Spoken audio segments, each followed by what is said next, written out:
Merci à toutes et à tous d'être présents ici pour cette présentation de notre invitée, donc Hélène Lafitte-Reynard, qui est venue nous présenter son travail de thèse qu'elle a soutenu donc en décembre 2019.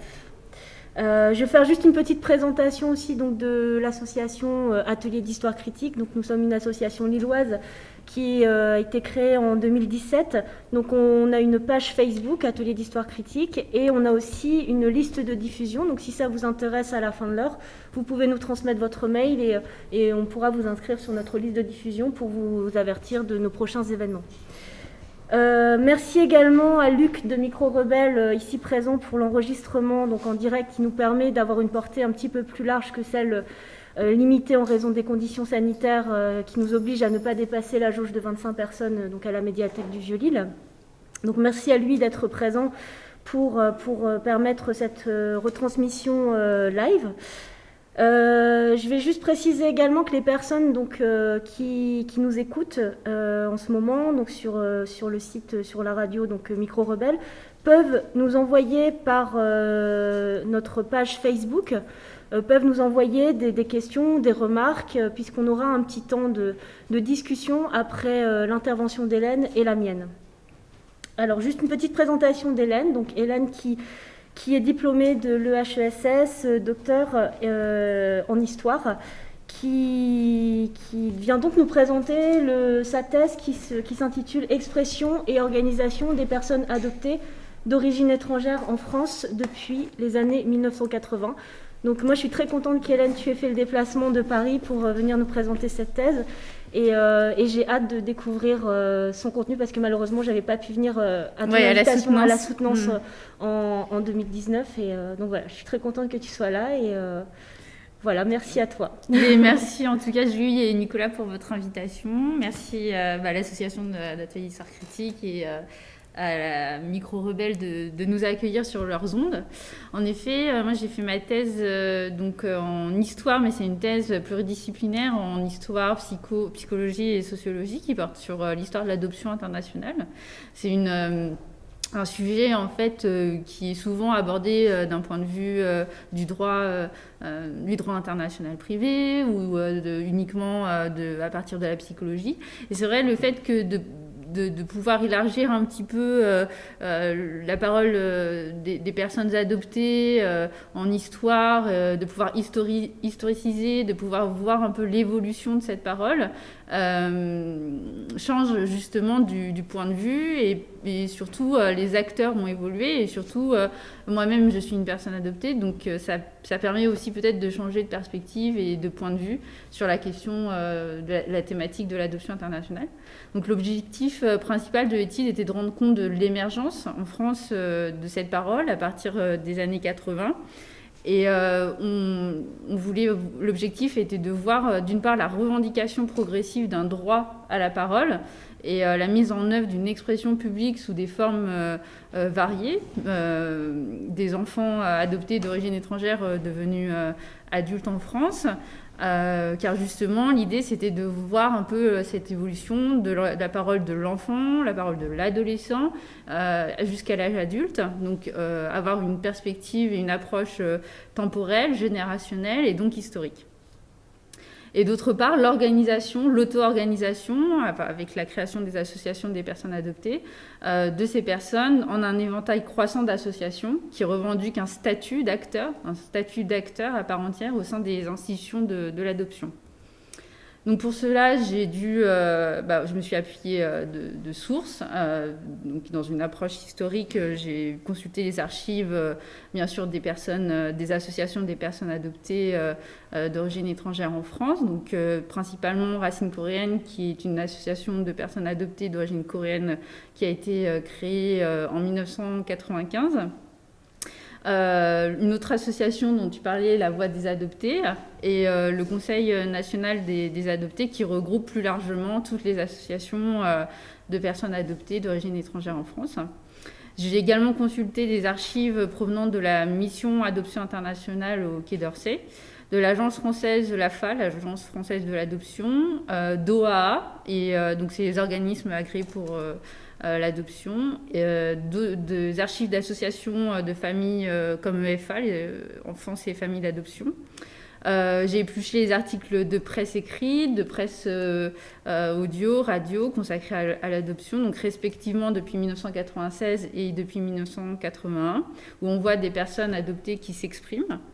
Je me suis également appuyée sur une filmographie, à la fois des films documentaires, mais aussi des films de fiction, dont les réalisateurs sont des adoptés. Des témoignages écrits font partie également des sources sur lesquelles je me suis appuyée. Donc, depuis 1968 en France, aux États-Unis c'est bien avant, hein, mais je me suis limitée au périmètre France, et des témoignages d'adoptants. J'ai également étudié toutes les expressions artistiques et culturelles, les expressions sur Internet, les expressions dans les blogs, les forums sur l'adoption, où des personnes adoptées prennent la parole et témoignent de leur adoption sur la toile. J'ai également mené des entretiens oraux, des entretiens donc, avec plus de 30 adultes adoptés, âgés de 20 à 40 ans et d'origines différentes. Parce qu'il me semblait important de ne pas me limiter juste à l'adoption des enfants coréens. Donc j'ai fait des entretiens avec des personnes adoptées d'Inde, de Roumanie, donc de Corée du Sud, de Rwanda, Colombie, Vietnam, Brésil, Guatemala et Chili. Donc c'est des personnes adoptées qui étaient au moment de leur adoption enfants et qui sont nées dans les années 70 et 80. Certains d'entre eux faisaient partie d'une association comme la Voix des adoptés, comme Racine coréenne ou comme le Conseil national des adoptés, et d'autres n'ont jamais souhaité être membres de ces associations-là. Donc ça n'a jamais été un critère discriminant pour l'entretien. Et précisément parce que l'hypothèse de travail, avant de commencer l'enquête, c'était de voir qu'il n'y avait pas nécessairement de corrélation entre expression et organisation.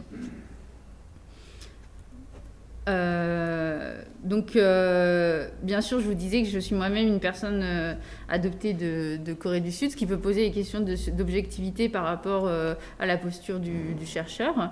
Donc, il faut savoir que la question de l'objectivation, elle a été posée notamment par Élise Prébin, qui est elle-même adoptée de Corée du Sud et qui a consacré sa thèse en anthropologie sur les retours des adoptés coréens en Corée. Et ce qu'elle dit dans son introduction de thèse, c'est qu'il y a 3 temps pour l'objectivation. Qu'un élément essentiel à l'achèvement de ce travail a été la dimension temporelle de mon expérience, le timing entre l'expérience directe en 1999, l'observation et la mise à distance en 2003-2004, l'écriture et l'analyse en 2005-2006. Ces 3 temps lui ont permis d'objectiver par rapport à elle, son vécu personnel, et par rapport à son travail en tant que chercheur, anthropologue. Et c'est par l'apprentissage progressif de la langue coréenne et par la lecture anthropologique que j'ai pu apprendre petit à petit le recul nécessaire à l'expression écrite des événements et à l'analyse anthropologique des faits. Une autre méthode de recherche, ça a été l'observation participante, parce que j'ai été aussi présidente de l'association Racine coréenne. Donc, comme toute forme de recherche, l'observation participante doit s'entourer de garde-fous méthodologiques, répétition des observations et des questions, diversification des informateurs et des sources d'information, donc la confrontation entre les sources et les points de vue, définition d'une même situation. Et selon Jacques Cohen-Hutter, qui est l'auteur de l'observation participante et théorie sociologique, dont l'ouvrage date de 1995, ce qui est important de saisir, c'est qu'une des fonctions de l'observation participante est précisément de favoriser la décentration en élargissant cognitivement le champ des possibles ou dans d'autres termes, en rendant davantage de logiques particulières accessibles à l'entendement. Donc c'est en fait, l'idée, c'est de se décentrer tout en étant participant dans cette association, dans cette activité, avec d'autres personnes adoptées. 3 hypothèses ont été formulées, 3 hypothèses de recherche au début de la thèse. La translation de l'expérience privée d'adoption vers l'enjeu public et sociétal implique de s'extraire de la dyade adoptant-adopté. En gros, de quitter un peu ce statut d'enfant adopté. La démarche permet de s'éloigner du discours moral ou humanitariste sur l'adoption internationale pour objectiver certaines pratiques ou certains discours. C'est important, là, c'est aussi de saisir la nuance entre les pratiques et les discours. Deuxième hypothèse est que cette mobilisation, qui ne dit pas forcément son nom, représente une nouvelle forme d'engagement fondée sur leur statut d'outsider within. C'est un concept très intéressant pour comprendre la mobilisation, l'auto-organisation des associations d'adoptés.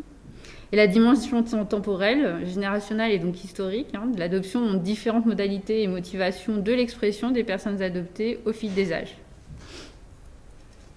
Donc là, pour la présentation, j'ai estimé qu'on allait faire 4 points. D'abord, quelques rappels historiques sur la question de l'adoption internationale, les grands textes législatifs au cours des 40 dernières années. En deuxième temps, je vais vous proposer une analyse de dessin d'enfants adoptés pour montrer encore cette dimension temporelle, générationnelle et donc historique de l'expression. Ensuite, à l'âge de l'adolescence, la question des stéréotypes, des formes récurrentes de racisme. Je pense que c'est important de passer un peu de temps, de consacrer un peu de temps sur ce point-là. Et enfin, la mise en œuvre de formes d'auto-organisation des personnes adoptées d'origine étrangère en France, avec la création des associations des personnes adoptées comme la Racine coréenne en 1995, la Voix des adoptés en 2005 et le Conseil national des adoptés en 2012. Alors, brièvement, l'adoption internationale est régie par la Convention de la Haye qui est adoptée en 1993 et qui est ratifiée par la France, porte sur la protection des enfants et la coopération en matière d'adoption internationale. Elle protège les enfants et leurs familles des risques d'adoption à l'étranger illégale, irrégulière, prématurée ou mal préparée, et a contribué à changer les pratiques et le regard sur l'adoption internationale. Il faut savoir que la France est le deuxième pays au monde par le nombre d'adoptions d'enfants étrangers, après les États-Unis, qui en comptent plus de 20 000 par an. Statistiquement, il y a beaucoup plus d'enfants vietnamiens adoptés. Ils sont, d'après les statistiques du ministère du Quai d'Orsay, ils sont 11 998 visas.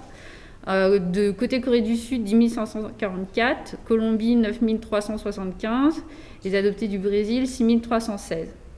Voilà, ils représentent les 4 grands pays les plus importants en matière d'adoption en France. Bien sûr, ces chiffres sont peut-être en deçà, même certainement, de la réalité. Depuis 2005, l'ensemble des pays d'accueil enregistrent une diminution des adoptions internationales. Donc la baisse est particulièrement sensible en France depuis 2007. Les derniers chiffres, je suis allée voir sur le site internet du Quai d'Orsay. En 2019, il y a eu 421 enfants qui ont été adoptés à l'étranger en France, contre 615 en 2018. Et là, les premiers pays d'origine, c'est Vietnam, Colombie, Thaïlande, Haïti et République du Congo pour 2019. Il faut savoir aussi que les enfants adoptés aujourd'hui, les profils ont beaucoup évolué et ce ne sont plus comme ceux des enfants adoptés de la génération des années 70-80. L'âge moyen aujourd'hui, c'est des enfants qui, à l'arrivée donc en France, se situent autour de 5 ou 7 ans, donc ils sont déjà bien âgés. Alors qu'ils étaient de moins de 2 ans en 1980. Et la plupart des enfants sont dits EBS, enfants à besoins spécifiques, à savoir des enfants plus âgés, en fratrie ou présentant des problèmes de santé, avec de plus en plus de pathologies importantes. Ça peut être le VIH aussi. Ça peut être également des enfants ayant un parcours parfois long et difficile, multiples séparations, ruptures, etc., au sein des services sociaux de leur pays d'origine, ainsi que dans leur famille d'origine. Et bien sûr, cela pose des questions sur la question de l'adoptabilité de ces enfants, sur l'accompagnement tout au long de la vie. Par exemple, un enfant qui est adopté, qui arrive dans une fratrie, qui est porteur d'un handicap lourd, etc. Quid de sa prise en charge quand ses adoptants vont décéder? Comment ça va se passer? Est-ce que ça va être à sa fratrie de le prendre en charge, etc. Donc sur le projet de vie de cet enfant, c'est aussi, par rapport à ces profils qui ont évolué, c'est aussi une question qui est actuelle, qui se pose actuellement. On a aussi les troubles psychiques signalés, les problèmes de santé, par exemple, sur les enfants originaires de Russie. Des enfants âgés, par exemple, au Brésil, l'adoption interne se développe, la priorité est à l'adoption par des familles brésiliennes.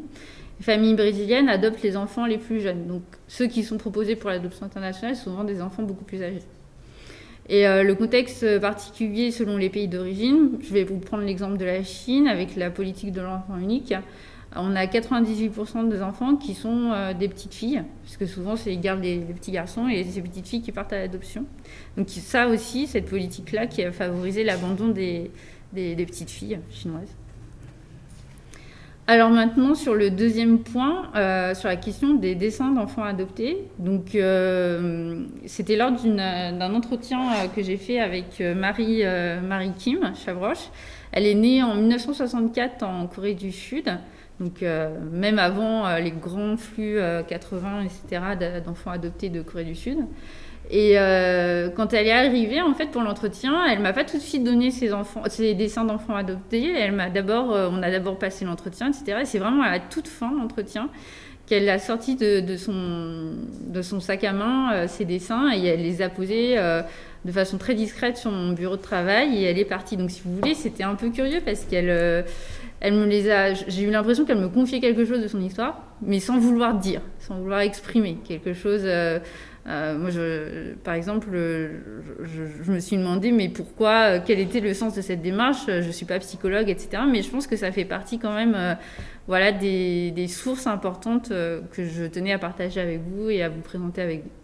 Il n'est pas possible de savoir si, en effet, il s'agit d'un dessin qui a été réalisé spontanément ou s'il s'agissait d'une commande de l'école ou de sa famille. L'analyse externe permet de voir des annotations écrites par la mère adoptive. La mère adoptive a mis des titres, elle a fait une signature, elle a écrit aussi la date du dessin. Donc Marie Kim, elle a été adoptée à l'âge de 7 ans par une famille française. Elle est l'aînée de 3 sœurs qui, elles aussi, ont été adoptées, une de Bangladesh, du Cambodge et la dernière de Corée du Sud. Elle a fait ses dessins à l'âge de 12 ans. Et vous allez voir, il renvoie déjà à la multiplicité des questions qui sont liées à l'adoption internationale du point de vue du vécu de l'enfant adopté, avec des thématiques comme l'identité, la famille, l'absence, l'abandon, le destin, la différence. Donc ça, c'est le premier dessin.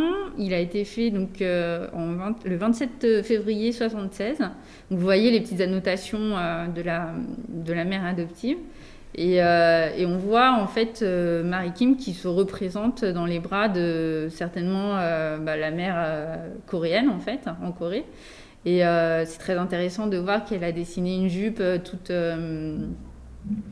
avec des trous et il a fallu refaire sa jupe. Donc ça dénote aussi un contexte de pauvreté. Le fait de la tenir comme ça dans ses bras... j'ai trouvé que les dessins étaient très donnaient des thématiques du point de vue de l'enfant et que c'était à chaque fois exprimer quelque chose parce que souvent en fait on se dit c'est quand même plus facile de faire parler un adulte qu'un enfant et on pourrait dire l'enfant il exprime rien, il parle pas, c'est pas voilà et en fait si un enfant s'exprime, un enfant peut très bien parler, notamment à travers l'art et les dessins. Donc ça c'est le deuxième dessin. On voit en fait sur ce dessin la mère non plus coréenne mais la mère française de Marie Kim. Donc vous voyez le sol qui est jonché un peu, qui montre aussi encore l'image de la Corée pauvre, avec des détritus sur le sol, etc. Et donc l'enfant, elle se représente elle-même sur ce dessin avec sa mère qui l'emmène et qui part de Corée du Sud. On pourra revenir dessus si vous voulez. Ça, c'est la sœur adoptée du Bangladesh de Marie Kim. Donc on le voit, elle a représenté sa sœur avec l'habit traditionnel du Bangladesh, voilà, avec une petite poupée dans sa main. Ensuite, le dernier dessin, c'est la famille. Donc là, on voit la notation de la mère adoptive, la famille vue par Marie Kim. Et en effet, le papa qui doit être habillé avec un ensemble à carreaux, puis les sœurs et certainement les sœurs de Marie Kim et certainement la maman qui est au centre de ce dessin. Et ce qui est intéressant, c'est l'unité familiale, en fait, le fait que ce soit... entouré, tracé. Donc voilà pour les dessins d'enfants adoptés. Sur la question maintenant de l'adolescence, donc on a vu un peu les dessins d'enfants adoptés et leurs thématiques, et la question de l'adolescence, c'est la question de l'expérience de discrimination, de racisme. Il faut savoir que selon une étude présentée par Ciderblad, la majorité des adolescents adoptés à l'international a vécu des expériences de racisme. 63% ont déjà été perçus comme des étrangers, ce qui est corrélé à une baisse de l'estime de soi. La confrontation au racisme et la difficulté d'établir une estime de soi satisfaisante à l'adolescence sont autant de facteurs explicatifs potentiels de non-dits, et non-dits à l'adolescence, d'autant plus que pour un adolescent adopté qui ne s'était jamais pensé ou perçu comme un étranger, et qui finalement, le miroir envoie cette altérité. Or, contrairement à des familles migrantes où les enfants peuvent s'appuyer sur le récit ou les réactions de leurs parents face à l'expérience de racisme, les enfants adoptés peuvent avoir le sentiment de ne pas pouvoir justement partager cette expérience douloureuse avec leurs parents. Par exemple, le témoignage que Frédéric Marquis, qui a été adopté à l'âge d'1 an en 1991, qui est originaire du Brésil. Donc lui, il a vécu à Cholet, c'est une petite ville pas très loin d'Angers, c'est un peu la campagne, et c'était le seul enfant de couleur dans l'école. Et dans son entretien, il dit « J'ai très mal vécu mon enfance et mon adolescence, surtout avec ma famille élargie, parce que j'avais l'impression d'être le vilain petit canard. J'ai grandi dans un milieu rural où on m'a fait des réflexions racistes, comme Pépito, sale noir, retourne dans ton pays. Il y a des parents qui avaient des craintes vis-à-vis de moi. Ils avaient peur que je couche avec leurs filles parce que j'étais noire et pas du même milieu. Mais les filles étaient attirées par moi. » Bon, c'est une force de l'adoption, mais le plus dur, c'est le fait d'être d'origine étrangère, surtout en campagne. Un autre témoignage d'une adoptée de Corée du Sud, elle a été adoptée en 1976 à l'âge de 5 mois. Donc Christelle Pécou, qui est aussi, elle fait des BD un peu comme Jung, et elle, en fait, elle a grandi à Marseille, donc pas du tout en campagne, etc., plutôt dans une ville multiculturelle. Et elle a été scolarisée aussi avec sa sœur, elle-même aussi adoptée de Corée du Sud. Pour elle, je n'ai pas trop souffert du racisme. Quand j'étais petite, j'étais dans une grande ville avec plusieurs cultures. J'ai été rebaptisée pour l'intégration. C'est un conseil de l'organisme, donc l'OA, l'organisme d'adoption, qui a été donné à mes parents. Mon prénom coréen, c'est Kim Yumi. J'ai demandé à ajouter mon prénom coréen sur ma carte d'identité. En ce moment, je suis engagée dans le mouvement des Asiatiques de France. Je ne sais pas si vous avez un peu entendu parler de ce mouvement. C'est pour justement permettre un accès, une visibilité des personnes asiatiques en France dans les médias. C'est pour que l'identité asiatique soit plus visible et pour lutter contre les préjugés sur les Asiatiques. Et il y a beaucoup de Coréens adoptés qui se considèrent blancs. Pour les Asiatiques français, c'est un racisme dit positif, bonne intégration, réputés travailleurs, bon en maths. Donc là aussi, on peut voir que la question de la discrimination, du racisme, vous voyez, pour Frédéric Marquis, c'était un racisme négatif, c'est forcément négatif, mais voilà, c'était la suspicion de coucher avec, d'être violent, coucher avec les filles,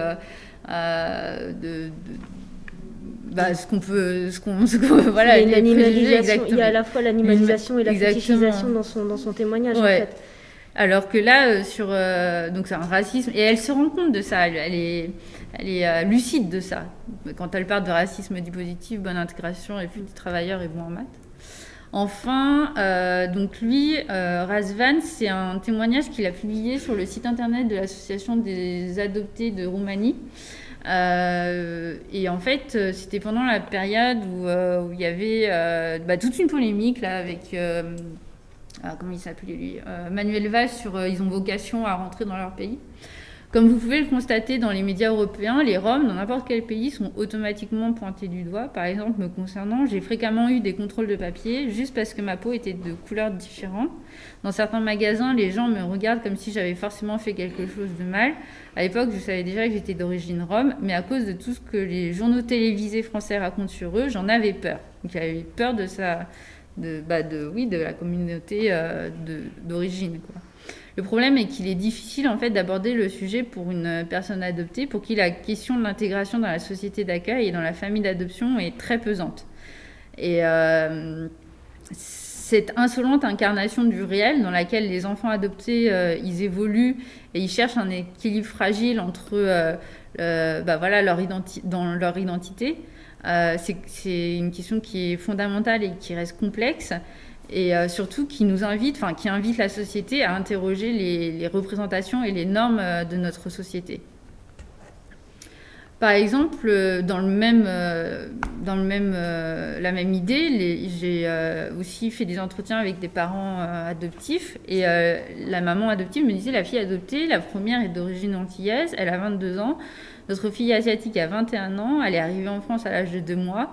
Quant au garçon de père maghrébin, il s'affirme doucement dans la voie choisie après quelques difficultés scolaires.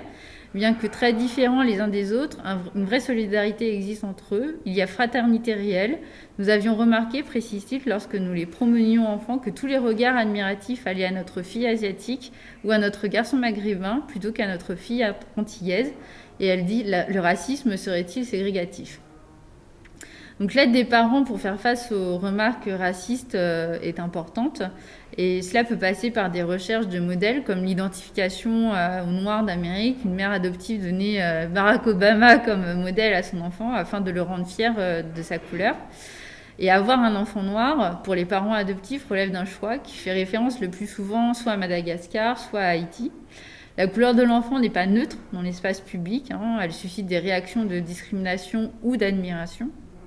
Pour ça, je vous invite à lire tous les écrits de Pape Ndiaye sur l'histoire de la couleur noire en France, qui sont des récits passionnants. La résistance à parler de ces sujets ne vient pas toujours des parents adoptifs, elle peut aussi venir de l'adopté lui-même, et ceci doit être reconnu. Enfin, sur la question de l'auto-organisation des personnes adoptées d'origine étrangère en France, avec l'émergence des associations, on peut en fait solliciter les concepts de la sociologie des mouvements sociaux pour tracer des pistes, pour comprendre qu'est-ce qui motive ces personnes à s'organiser, à aller à s'engager et à porter une voix, notamment avec la notion de rétribution du militantisme.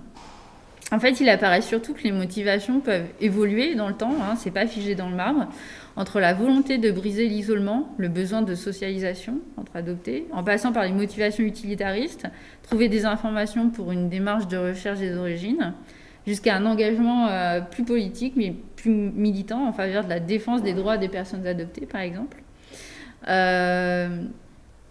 L'adopté permet de passer de statut de témoin individuel à celui d'acteur collectif dans le débat public et permet aussi du coup de faire réfléchir,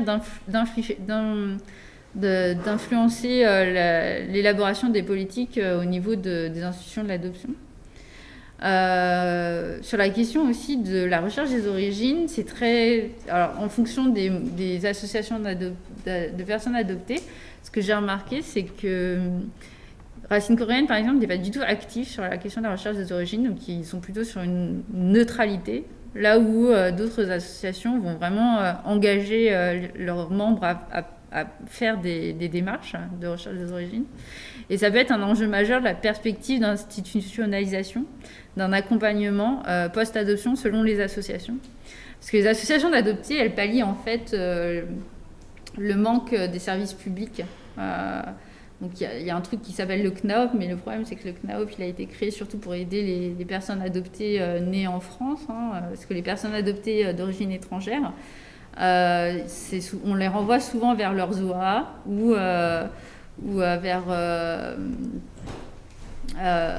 vers les associations justement comme Racine Coréenne, la Voix des adoptés ou le Conseil national des adoptés. Et du coup, il n'y a pas de guichet unique en fait, il n'y a pas d'espace d'accueil pour ces personnes qui sont dans leur démarche de recherche des origines. Et c'est très compliqué parce qu'aussi, en fonction des pays d'origine, il y a des législations bien sûr qui sont différentes. Donc, la première association Racine Coréenne qui est créée en 1995 par un groupe de jeunes adoptés de Corée du Sud. Cette association, en fait, elle a été reconnue parmi les institutions de l'adoption parce qu'avant, il n'y avait que des associations d'enfants nés sous X, notamment qui siégeaient au Conseil supérieur de l'adoption. Et en fait, la représentation des personnes adoptées d'origine étrangère en France, c'était surtout les parents adoptés, enfin les associations de familles d'adoption comme EFA qui portaient leur parole, sauf qu'en fait, les adoptés n'étaient pas du tout représentés. C'était du coup les familles, enfin les parents adoptifs. Et le fait que Racines Coréennes soit la première association à être rentrée au Conseil supérieur de l'adoption, ça a été une évolution très significative pour déjà voir leurs revendications, entendre leurs paroles, comprendre qu'est-ce qui les motivait à faire partie, à être acteurs et à faire partie du débat public. Et des écrits qui sont dans les archives de l'association, ce qui est très intéressant, c'est de comparer les points de vue, en fait, et notamment celui de Hervé Père, qui a longtemps siégé au sein du Conseil supérieur de l'adoption et qui disait qu'en fait, ils étaient infantilisés, totalement infantilisés. On les appelait les gamins. On les appelait pas par Monsieur Père, on disait... on les appelait par leur prénom, par exemple. C'est assez symptomatique. Et en fait, ils n'étaient pas considérés comme des acteurs, des adultes, ils étaient encore considérés comme des éternels enfants adoptés. L'association Racines Coréennes a écrit un texte qui s'appelle L'intérêt supérieur de l'adopté. C'était lors de la réforme de Colombani en 2007 sur la question de l'adoption. Et ce qui est intéressant de voir dans ce texte, dans son préambule, c'est qu'il a écrit la vision parentale de l'intérêt supérieur de l'enfant tend à être centrée sur la protection et l'amour dont il doit être entouré. Or, l'enfant adopté est certes un être fragile à protéger, c'est aussi une personne en devenir qui, comme les autres, a le droit d'avoir à sa disposition la boîte à outils lui permettant de se construire et de s'approprier petit à petit son identité. Il convient donc d'ajouter au droit d'avoir une enfance protégée, qui reste fondamental, celui de pouvoir se construire une identité et s'approprier son histoire. En d'autres termes, il s'agit de reconnaître aux enfants adoptés le droit de ne pas rester éternellement enfants, mais de devenir aussi un jour des adultes. Donc le droit de devenir adulte. Deuxième association importante dans le paysage français de l'adoption, c'est la Voix des adoptés, qui est créée en 2005 par deux adoptés d'Amérique latine, dont Céline Giroux qui a écrit un témoignage sur son adoption, donc dans des conditions criminelles. Voilà, c'était vraiment pour dénoncer en fait la question des adoptions irrégulières, des adoptions illégales. Donc elle c'est au Pérou, mais on a vu plus tard au niveau périmètre Guatemala aussi beaucoup. Cette association elle réunit en fait toutes les personnes de toutes les origines, adoptées de toutes les origines, c'est pas que comme Racines Coréennes où c'était vraiment délimité par le pays, la Corée du Sud. Donc, elle est aussi organisée, c'est plus une association de terrain. Racines Coréennes, c'est plus une association de découverte de la culture coréenne. Et la Voix des adoptés, la vocation, ça va être plus une association de terrain. Avec, il y a des ateliers pour les adolescents, il y a des parrainages d'adultes adoptés avec des enfants ou des adolescents adoptés. Il y a des cellules par pays d'origine, des antennes par département, par région. Donc c'est vraiment une association plus de terrain, la Voix des adoptés. Le Conseil national des adoptés, c'est la troisième association qui est née de l'organisation de Racines Coréennes. Donc elle est née en 2012 et elle est née avec Racines Coréennes, la Voix des adoptés. C'est Cécile Février qui était à l'époque la présidente. Donc Hélène Charbonnier du côté de Racines Coréennes et Ivan Lamy du côté des adoptés du Chili. Donc sa vocation, c'est plutôt institutionnel en fait, c'est de pouvoir prendre part au débat public sur la question de l'élaboration des politiques publiques sur l'adoption et d'être un laboratoire d'idées des adoptés au sein des institutions de l'adoption. Savoir que l'expertise de Racines Coréennes, quand il était siégé au Conseil supérieur de l'adoption, l'expertise de la Voix des adoptés sur la question des adoptions internationales irrégulières ou illégales, plus le Conseil national des adoptés, on peut voir là une évolution de la parole des adoptés en France. Et on peut voir aussi cette question primordiale de devenir en fait de plus être passif, mais de devenir acteur à part entière dans le débat. Donc ils ont créé la charte des adoptés pour une éthique de l'adoption et le meilleur intérêt des adoptés. C'était en 2013 et qui est disponible sur le site internet du CNA. Et dedans, je ne vais pas rentrer dans les détails, mais il y a 10 priorités en faveur de l'intérêt supérieur de la personne adoptée. Donc vous avez vu, Racine coréenne, c'était un plaidoyer, c'était le préambule sur l'intérêt supérieur d'adopter, évolution, charte des adoptés. On est encore sur cette thématique-là de plaidoyer, de charte, d'action connective aussi. Donc on voit bien cette évolution-là des paroles de témoins, on va dire, individuelles un peu de son côté. Et puis, avec les années qui passent, cette parole plus collective et plus peut-être aussi politique, quoique, pas forcément.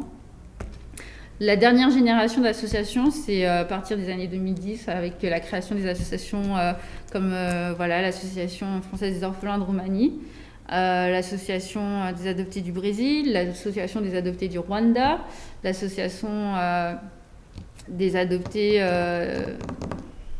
Sri Lanka, je ne sais pas si vous avez vu, il y a des documentaires sur les questions des adoptions d'enfants sri-lankais qui ont eu des irrégularités, les baby farms, etc. Je vous invite à aller voir ces documentaires. Et donc là, c'est plus la question de la post-adoption dans le pays source. Donc c'est comment en fait on sensibilise les pays sources, donc la Roumanie, pour la question de la recherche des origines, comment en fait la post-adoption, vu qu'en France c'est très compliqué, comment en fait l'adopté va aller solliciter directement en pays source le service adéquat pour pouvoir faire ces démarches de recherche de famille d'origine. En fait, il est ressorti des entretiens que j'ai menés que l'expression semblait être facilitée durant l'enfance par l'identification à des personnalités médiatiques, politiques ou sportives. Donc, vous parlez de la maman adoptive qui parlait de Barack Obama à son enfant noir. Or, les enfants adoptés dans les années 80 en France, ils n'avaient pas accès à ces personnalités de la diversité dans les milieux politiques, médiatiques ou publics qui leur ressemblaient, parce que la diversité était sous-représentée dans le milieu médiatique, artistique, politique et public en général. Et aujourd'hui, ça évolue. Il y avait un adopté qui me disait, oui, par exemple, la K-pop, le phénomène coréen de K-pop, ça a beaucoup aussi ouvert sur la culture coréenne. Tu parlais justement des mangas, de la K-pop, etc. Dans tes élèves, ils étaient quand même un peu plus... ils connaissaient un peu plus, on va dire. Donc ça aussi, ça facilite le fait que la société s'ouvre à d'autres cultures. Ça facilite pour les enfants adopter l'expression. Lors des entretiens aussi, la plupart des personnes adoptées ont rapporté ne pas avoir vécu d'expérience de discrimination, bien que leurs entrevues soient ponctuées d'exemples de telles situations. Et certains en ont parlé en fait en les qualifiant ces expériences comme des intimidations, évacuant en fait du coup les enjeux raciaux, comme si en fait il n'y avait pas, c'était le fait de nommer et de l'exprimer, c'était relevé en fait un angle mort en fait de la question de l'adoption internationale. Clairement, c'est un angle mort sur les études, notamment dans les études postcoloniales, mais aussi les enjeux raciaux dans la question de l'adoption internationale. C'est vraiment un angle mort. L'expression n'entraîne pas nécessairement un besoin d'organisation associative. Toute prise de parole, en effet, n'implique pas la nécessité de se faire entendre.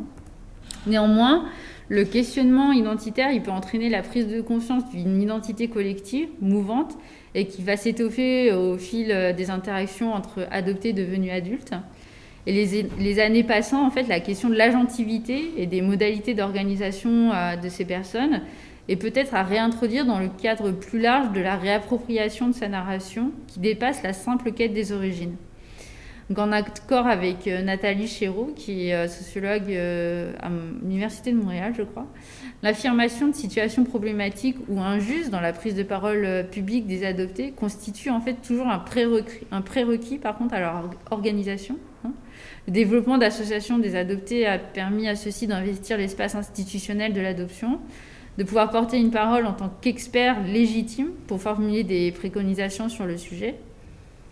Et les discours portés par les membres de ces associations, ils permettent de délimiter souvent 3 hypothèses qui sont liées au processus de politisation. Première hypothèse, le fait de se sentir légitime passe par la co-construction d'une identité et d'une parole collective. On se fait mieux entendre à plusieurs. Deuxièmement, le fait de se penser légitime passe par la mise en place de répertoires de plaidoyer. Je vous parlais de chartes comme la charte des adoptés ou qui on va retrouver dans les directions, dans les bureaux de ces associations. C'est souvent Hélène Charbonnier qui est sortie de l'ENA ou Hervé Père qui était lui-même médecin. Donc il y a une forme aussi de censure pour des personnes adoptées qui ne sont pas forcément diplômées ou qui n'ont pas forcément le background, on va dire, pour pouvoir prendre la parole publiquement. Et donc ça, c'est intéressant aussi de voir que qui prend la parole, c'est celui qui fait la loi. Prendre la parole, faire la loi, ça va ensemble. C'est pas des adoptés qu'on retrouve dans les institutions. C'est pas des personnes adoptées qui sont issues de milieux ouvriers ou dont les parents sont agriculteurs, etc. Mais la mobilisation des associations d'adoptés s'accompagne d'une ambivalence de la posture militante. En fait, la situation d'outsider living, qui est autant liée à leur statut d'adopté qu'à celui de personnes racisées, s'avère être un élément déterminant de la mobilisation de ces associations, qui oscille entre une volonté de recadrage du champ de l'adoption et une volonté de ne pas être disqualifié. Et ça, c'est très intéressant. C'est-à-dire qu'il y a une sorte de reconnaissance de légitimité par rapport à l'expertise sur l'adoption, mais en même temps, il ne faut pas que ce soit dans un cadre... je ne sais pas si vous connaissez l'association des X en colère, les nés sous X en colère. Ça, par exemple, j'en ai parlé à des représentations d'associations d'adoptés et ils veulent surtout pas être disqualifiés comme les X en colère dans les institutions. Donc c'est intéressant de voir cette question de la posture militante. Je pense qu'on pourra y revenir. Donc voilà, je vous remercie pour votre attention. J'espère que je n'ai pas été trop longue. Merci Hélène. Je me permets d'enchaîner, on posera les questions à la fin de mon intervention si vous en avez. Attends, je vais prendre l'ordinateur pour le ramener un peu plus vers moi. Hop, parce que j'ai fait un petit PowerPoint aussi. Alors moi, en fait, je dois me présenter avant de commencer la présentation d'une réflexion que j'ai menée en fait. Donc je suis une adoptée aussi d'origine sud-coréenne comme Hélène. J'ai eu la chance de retourner en Corée du Sud pendant 1 an et demi, de 2013 à 2015. Et c'est ce séjour qui m'a fait prendre conscience en fait de l'adoption en tant que système. Jusque-là, j'étais dans une forme de mythologie, celle de la narration réconfortante de « on va sauver un enfant, l'adoption est un acte antiraciste », etc. Et en fait, sur place, en Corée du Sud, j'ai rencontré d'autres adoptés d'origine sud-coréenne, militants, qui étaient pour la plupart soit d'origine américaine, soit scandinave, par exemple de Danemark, de Suède, etc., qui avaient réfléchi sur la question et qui m'ont ouvert en quelque sorte les yeux sur comment fonctionnait ce système de l'adoption. Et ce qui est intéressant, juste, je fais un petit décrochage vite fait aussi, en Corée du Sud, c'est intéressant aussi de voir que les adoptés s'organisent, puisque en fait l'adoption en Corée du Sud a commencé depuis la fin de la guerre de Corée, donc début des années 50. Ça a commencé avec Holt, qui sont un couple, donc le couple Holt, qui sont un couple évangéliste, qui ont adopté, ils ont eu une loi votée par le Congrès américain pour adopter 8 enfants métis, parce qu'en fait le métissage était c'était des enfants qui subissaient des discriminations raciales en Corée du Sud. Et donc suite à ça, ils ont ouvert leur première agence d'adoption, qui est quand même maintenant Holt, c'est une des agences au niveau international, la plus imposante, on va dire, et qui, dès le départ, avait aussi Holt dans des livrets à donner des petits fascicules qui étaient donnés aux familles adoptantes, qui véhiculaient une vision un peu... une vision... moi, je dirais une vision coloniale, de l'adoption, c'est-à-dire dans leur livret confié aux parents, c'était vous allez, vous les Américains, sortir de l'obscurité, du froid de la Corée du Sud, ces enfants, pour les amener dans la chaleur et la lumière en quelque sorte des foyers américains. Donc c'était clairement dit dès le départ, et c'était un petit peu leur vocation en quelque sorte dans cet acte d'adoption. Et donc ce qui est intéressant en Corée du Sud, c'est qu'il y a eu, donc comme ça fait longtemps qu'il y a des adoptions, il y a eu toute cette, comme tu l'as montré, Racine Coréenne, c'est quand même la première association qui a été créée en 1915 en France.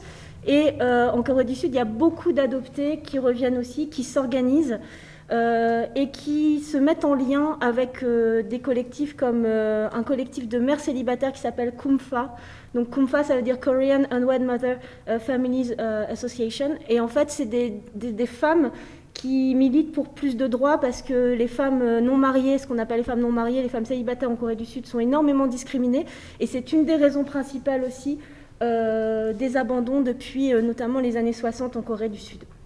Donc voilà, je ferme juste le petit point sur la Corée du Sud et le fait que justement il y a toute cette organisation militante politique non pas au sens de politicien, j'insiste dessus parce que je pense que c'est important aussi de définir les termes qu'on utilise. Moi, quand j'utilise le terme de politique, je fais référence au fait d'essayer de changer des rapports de force en fait qui sont en ce moment en défaveur des adoptés, on va dire, au sein d'un système qui engendre, qui repose sur des inégalités, je vais y arriver, pardon, et qui engendre aussi des inégalités. Donc voilà, moi ma posture, elle est donc avant tout militante, elle est aussi politique. Et depuis mon retour en 2015, en France, j'essaie vraiment de mener à ma façon, en quelque sorte, j'essaie d'œuvrer pour questionner la narration dominante sur l'adoption, puisque j'étais vraiment interpellée quand je suis arrivée en France, après cette année, un an et demi passé en Corée du Sud avec une forme d'effervescence un peu militante à ce niveau-là. J'arrive en France et là, je me dis mince, il n'y a pas vraiment de question, ne serait-ce qu'un début, il y a eu, mais ça se fait de façon très éparpillée, mais il n'y a pas vraiment une communauté, je dirais, politique d'adoptés qui essaie vraiment d'œuvrer pour questionner cette narration dominante. Donc je me suis posé une question, puisque aussi je suis enseignante, professeure de français, je me suis posé la question de qu'est-ce que ça veut dire qu'être adopté. Et donc le titre de mon intervention aujourd'hui, c'est « Être adopté, une voix passive ?» point d'interrogation. Alors j'aime bien cet homophone « voix » parce que c'est à la fois la voix, le chemin que l'on prend, et la voix, la parole que l'on prend. Donc en fait, je vais faire un petit peu ma preuve du coup, désolée. Donc être adopté, en fait, c'est souvent, on conçoit donc la voix, en français, les verbes peuvent être soit à la voix passive, soit à la voix active. Alors, à la voix passive, ça sous-entend qu'il y a un complément d'agent qui est introduit à la suite, donc être adopté par. Être adopté par, donc on met ce qu'on veut après, mais c'est le complément d'agent, donc c'est celui ou celle qui agit.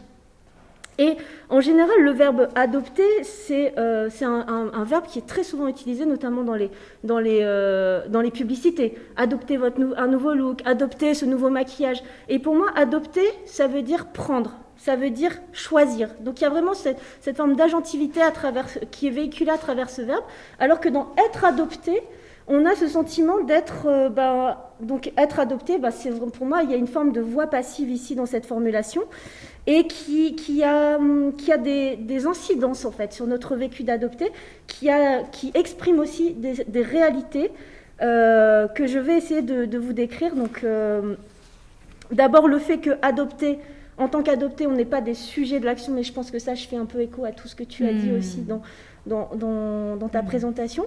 Et deuxième point, que être adopté, c'est pas simplement être adopté à un moment. Parce que souvent on dit « j'ai été adopté à l'âge de ». C'est pas un moment, être adopté, c'est une identité. C'est une identité parce qu'on doit faire face toute notre vie à des problématiques en fait. Donc c'est pas juste un moment, l'adoption. Donc je vais juste revenir sur ces points-là. Alors les adoptés ne sont donc pas les agents, les sujets de l'action. En effet, dans la narration dominante, il y a toujours cette forme d'infantilisation. D'ailleurs, dans les représentations qu'on peut avoir des adoptés, en général, on se représente des adoptés comme des enfants. On a du mal à se représenter des adultes, des adoptés adultes qui ont pris du recul aussi sur leur adoption, qui ont une analyse, qui ont une légitimité à prendre la parole, qui ont... Voilà, donc des adoptés qui sont adultes tout simplement. Donc la narration dominante a tendance à nous infantiliser. Cette infantilisation, elle se voit notamment dans la bouche des experts ou des expertes, que ce soit par exemple en psychologie, on est des objets parlés, c'est-à-dire qu'on n'est pas des sujets pensants, nous sommes donc des objets parlés à la troisième personne. Du coup, on nous refuse en quelque sorte cette légitimité. Et nous-mêmes, on a intériorisé le fait que nous n'étions pas légitimes à prendre la parole sur quelque chose qui nous concerne au premier chef. Donc, pour moi, j'aime bien cette expression on a une expertise de terrain, en fait. On n'a pas l'expertise universitaire, peut-être, enfin, toi, tu l'as maintenant, mais tu vois, on n'a pas, de manière générale, ou en psychologie, ou voilà, dans ces domaines-là, mais pour moi, on a cette légitimité-là qui est lié à notre vécu, en fait. Et donc, pour moi, on a vraiment quelque chose à dire sur le système de l'adoption. Ensuite, dans le fait que les adoptés ne sont pas les sujets de l'action, on a aussi des mythes qui sont véhiculés dans cette narration dominante. On a le mythe, alors pour moi, le mythe, c'est ce sont des créations, ce sont des fables en quelque sorte, qui sont créées pour maintenir un ordre des choses, on va dire. Donc, il y a le mythe de sauver des orphelins. On va sauver un orphelin quand on adopte. Il faut savoir que alors ça, c'est des statistiques d'une ONG qui s'appelle Lumos, que dans 80% des cas d'enfants qui sont placés en institution au niveau mondial, donc 80% ne sont pas des orphelins, au sens strict du terme, c'est-à-dire qu'on a toujours une famille, un parent proche, etc. Donc pourquoi ne pas trouver plutôt d'autres moyens que de simplement créer une séparation, une acculturation, voilà. D'ailleurs, il faudrait écrire l'histoire des orphelins. Tu vois Ouais. Ce qui n'est pas l'histoire des orphelins n'est pas pas forcément l'histoire des enfants adoptés. Ouais. Donc, premier mythe, on va sauver des orphelins. Deuxième mythe, l'adoption est un acte antiraciste. Donc ça, tu l'as évoqué aussi, le fait que on n'est pas, voilà, en tant que, alors là, je parle en tant que personne d'origine asiatique, racisée asiatique. On n'est pas à l'abri de racisme, en fait, d'expériences de racisme dans notre vie, et y compris même dans les familles adoptives. Y compris au sein de nos familles, on n'est pas à l'abri de remarques, d'attitudes. Et ça, on n'est jamais prêt pour ça. Et on est d'autant moins qu'on n'a pas, comme tu l'as évoqué, contrairement par exemple à d'autres communautés en France, on n'a pas, nous, de communauté sur laquelle s'appuyer. On est souvent seul, 1, 2 ou 3, je dirais, dans une famille blanche, en fait. Qui sont souvent colorblind aussi, c'est-à-dire le racisme n'existe pas, la race sociale n'existe pas, donc on n'en parle pas. Et du coup, on a intériorisé ça aussi, on est obligé de faire face à ça, on est seul pour faire face au racisme que l'on peut vivre. Juste pour revenir aux orphelins, le mythe de sauver des orphelins, j'ai oublié de parler aussi de ce qu'on appelle des orphelins de papier. Les orphelins de papier, ce sont des fabrications d'enfants orphelins pour les rendre adoptables, en fait. C'est qu'on va faire en sorte de créer des orphelins dits de papier. Donc il y a plein de situations, moi je pense en Corée du Sud, mais dans plein d'autres pays, c'est quelque chose. C'est là aussi, on voit qu'il y a des mécanismes qui reviennent au niveau du système de l'adoption internationale. Pourquoi est-ce qu'on fabrique ces orphelins de papier ? Pour répondre à une demande dans un marché qui est ce qu'on appelle un marché extraverti, c'est-à-dire que l'on a plus de demandes que d'offres, en quelque sorte. Désolée, peut-être que ça peut choquer de parler de marché, mais on a des demandes de parents adoptants et on a une offre d'enfants adoptables qui n'est pas à la mesure de la demande. Et donc, ça crée une pression et souvent, ça crée donc des trafics, des dérives et des créations d'orphelins dits de papier. Donc les mythes, j'ai évoqué les mythes. Ensuite, on a la migration forcée. Alors, il y a un terme que j'utilise parce que je l'ai employé souvent, je l'ai souvent entendu dans la bouche aussi d'adoptés américains, c'est la déportation. Mais je sais qu'en France, c'est très connoté, ce qui est compréhensible niveau historique, voilà. Mais la déportation, c'est quoi ? C'est cette migration forcée qui se fait toujours dans un sens. C'est-à-dire, globalement, ce sont des pays du Nord, des pays occidentaux qui vont adopter des enfants qui sont du sud global ou des pays de l'Est qui sont considérés comme économiquement moins riches que les pays européens de l'Ouest, en fait. Donc ça se fait toujours dans ce sens-là, et c'est une migration forcée, c'est-à-dire que nous, adoptés, on n'a pas choisi, donc dans la majorité des cas, on n'a pas choisi d'être adoptés à tel ou tel endroit dans tel ou tel pays occidental. Et donc, pour terminer sur les adoptés ne sont pas les sujets de l'action, il y a aussi dans ce système de l'adoption, au sein de cette narration dominante, il y a aussi donc tout cet aspect de la séparation. Alors, je reviendrai vite fait sur ce terme séparation qui me semble plus intéressant d'utiliser que le terme abandon, parce que abandon, c'est encore une fois remettre la responsabilité sur les familles biologiques, alors que la séparation, pour moi, ça montre vraiment un processus. On a été séparés à un moment donné. Donc par qui aussi ? Parce que l'abandon, c'est comme si c'était juste pour les familles biologiques. Souvent, on a, comme tu montrais dans les dessins tout à l'heure, cette vision très misérabiliste aussi, qu'on aurait pu finir dans une poubelle. Enfin voilà, tous les trucs qu'on peut entendre et qui relèvent aussi parfois d'insultes quand on est adopté à notre égard quand on est enfant. Donc l'abandon, il y a ça. Et puis dans la séparation, il y a ce truc de, non, on a été arrachés en fait. On a été séparés. Pour des raisons certes souvent économiques, mais pour d'autres, comme je l'ai évoqué tout à l'heure en Corée du Sud, pour des raisons sociales ou sociétales, le fait que les femmes célibataires sont fortement discriminées. Donc il y a cette séparation, il y a cette acculturation, on a été déraciné d'un pays, d'une culture, et puis il y a cette assimilation, c'est-à-dire que souvent donc, on est rebaptisé, on a un nom français qui nous a été donné. On fait un petit peu table rase de tout notre passé, comme si on arrivait vierge, en quelque sorte, de tout passé dans une nouvelle famille, et qu'on allait tout recommencer. On est une page blanche sur laquelle est écrite une nouvelle histoire. Et juste pour rappel aussi, tout à l'heure j'ai utilisé le terme de colonial, parce que pour rappel, au niveau historique, l'assimilation, c'est aussi un procédé colonial qui a été mis en place notamment dans les colonies de peuplement, comme les États-Unis, le Canada ou l'Australie, par exemple pour acculturer des enfants autochtones aux États-Unis ou des enfants noirs en fait. Tandis qu'on génocidait leurs parents, eux on se dit c'est des enfants, on peut encore les entre guillemets civiliser et puis donc les assimiler en quelque sorte. Voilà. Donc les adoptés ne sont pas les sujets de l'action au sein d'un système, un système qui est l'adoption internationale. Alors je reste que sur l'adoption internationale parce que c'est mon cas et je me sens pas habilitée et j'ai pas les compétences ni les connaissances pour parler au niveau national. Donc s'il y a des adoptés ici qui veulent en faire part après au niveau de la discussion, ce sera avec plaisir.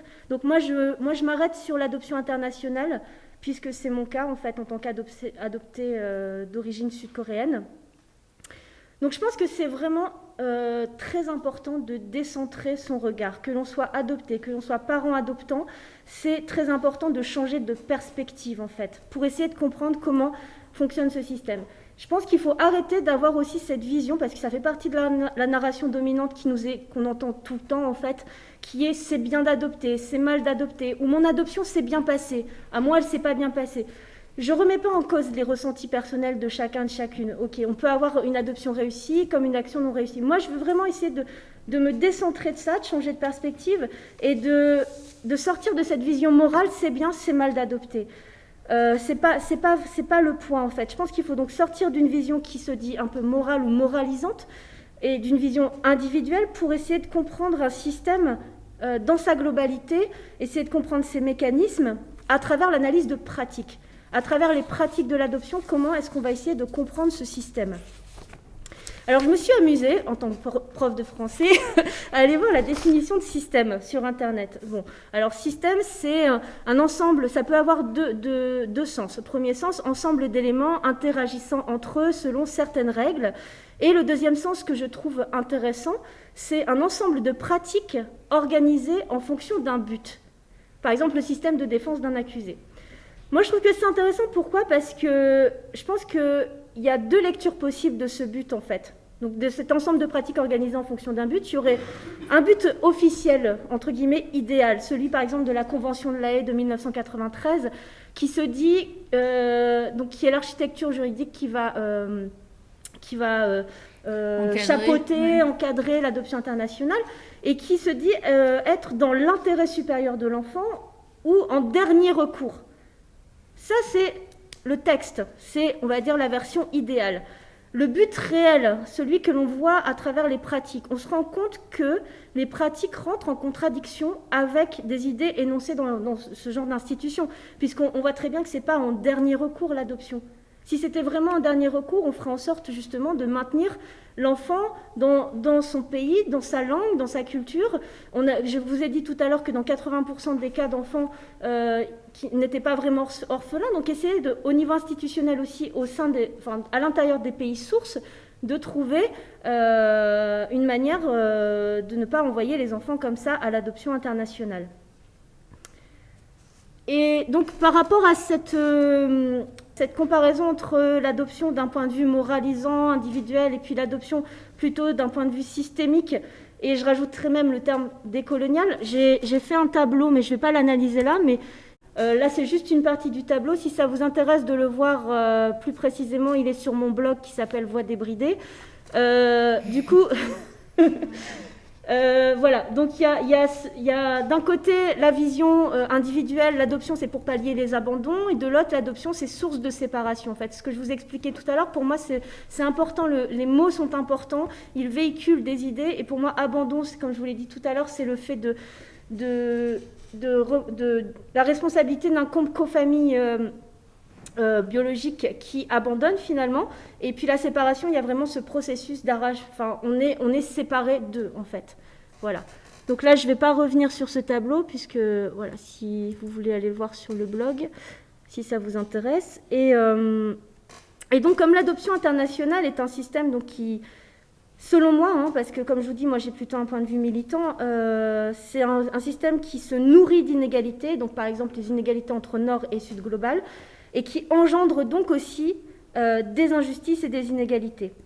À partir de là, comme c'est un système qui engendre des injustices, je me pose la question, et c'est une question qui reste ouverte, sur la question de la réparation. Quelle réparation, comment penser la réparation quand on a subi une injustice, quand on se voit refuser l'accès à certaines informations, quand on est adopté, quand on est issu d'un trafic? Comment en fait construire, et là on n'est plus dans le domaine de la morale, on est plutôt dans le domaine de l'éthique, du questionnement du bien fondé, en fait, comment construire un système plus juste s'il n'y a pas de réparation.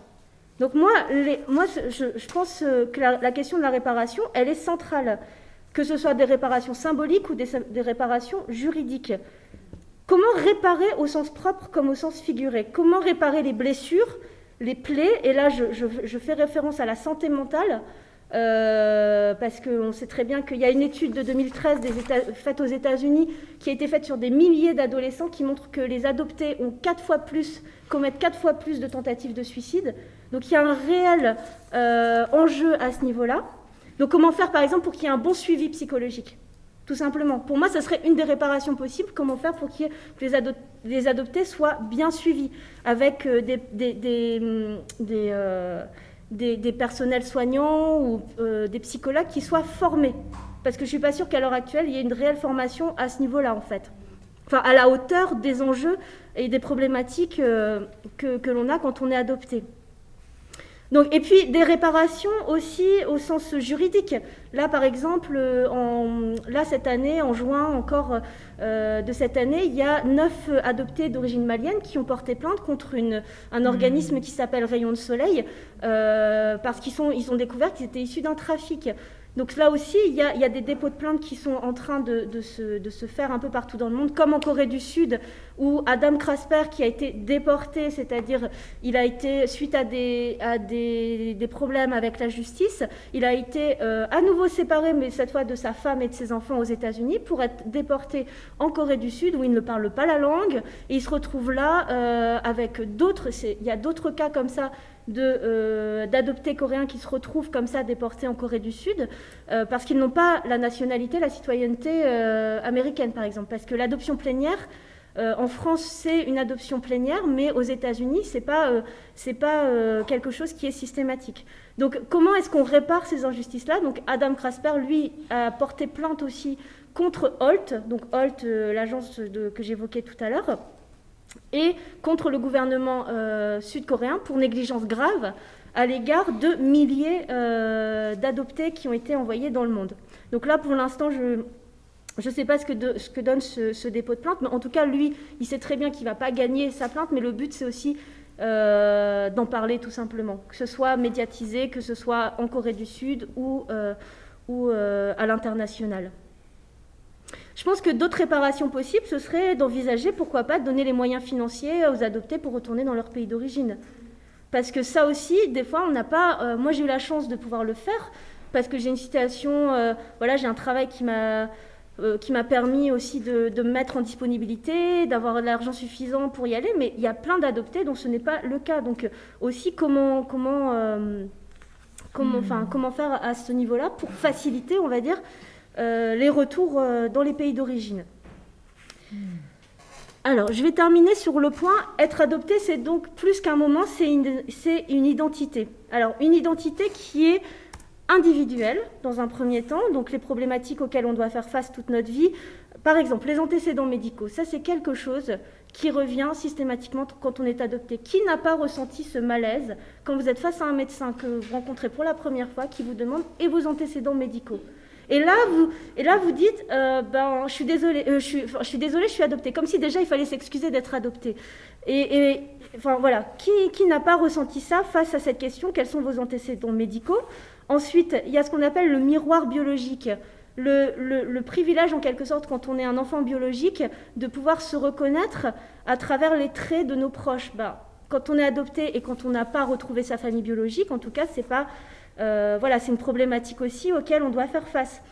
La parentalité multiple. En tant qu'adopté, on a 4 parents, alors que la norme, c'est d'avoir 2 parents. Mais, sauf que ça, souvent, cette parentalité multiple, elle rentre en résonance, voire en contradiction des fois, avec la vision qu'ont nos parents adoptifs. C'est-à-dire, pour eux, on arrive vierge, comme je l'ai dit tout à l'heure, d'un passé, etc., et donc nos parents biologiques sont morts socialement, c'est-à-dire qu'ils n'existent plus.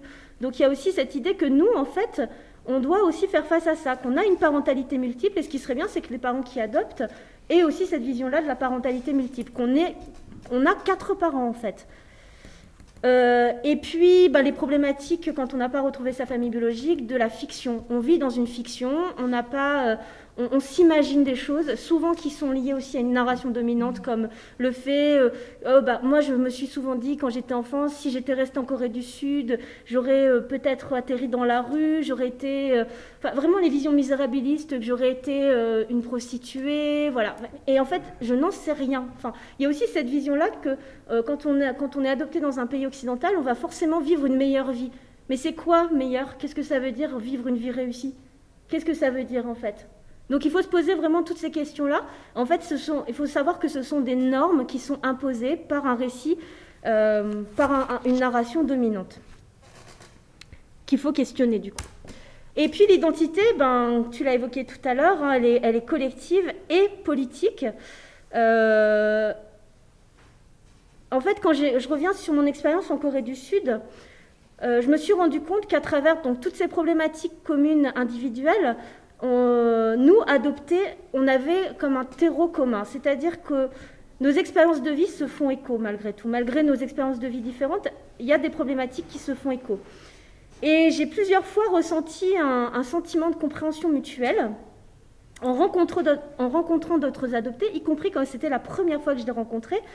J'avais en fait, en quelque sorte, l'impression d'avoir trouvé ma communauté. On avait cette facilité à communiquer, à partager des expériences personnelles, voire même intimes, alors que c'était parfois la première fois qu'on se rencontrait, parce qu'on savait qu'on avait ce terrain commun en fait. Et je ne compte plus le nombre de fois où je me suis reconnue dans l'histoire de ce que j'appellerais des adelphes adoptés.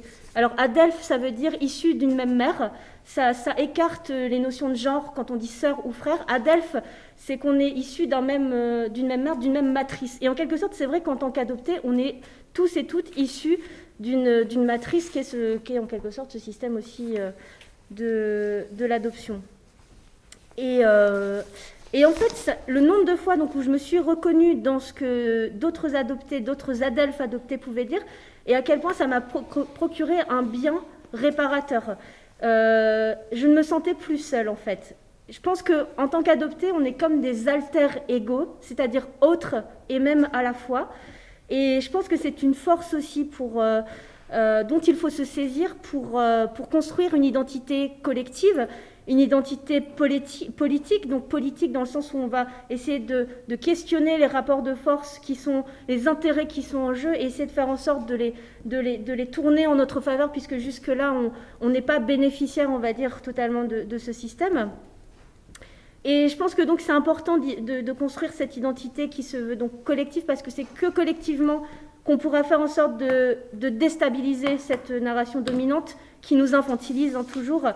C'est en étant donc des acteurs individuels et collectifs qu'on pourra sortir aussi de cette voie passive et en étant donc en empruntant une voie active, on va dire. Mais pour ça, je suis assez optimiste parce que depuis quelques temps, je me rends compte que notamment sur les réseaux sociaux, il y a beaucoup de choses qui bougent, il y a des groupes qui se créent, il y a des prises de parole, il y a des témoignages, des analyses d'adoptés qui circulent beaucoup.